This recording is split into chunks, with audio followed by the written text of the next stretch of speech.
এখানে আসলে না, নবদ্বীপে আসলে মায়াপুরে যেতে হলে এই যে নদীটা দেখছো, সেই নদীটার দুটো কালার হয়ে যায়।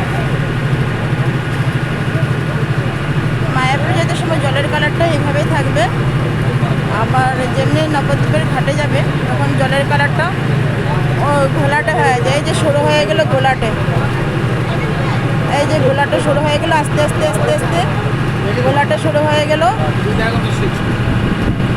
আর যে ঘোলাটা শুরু হয়ে গেল, ওদিকে দেখতে পারে যে ঘোলাটা শুরু হয়ে গেছে।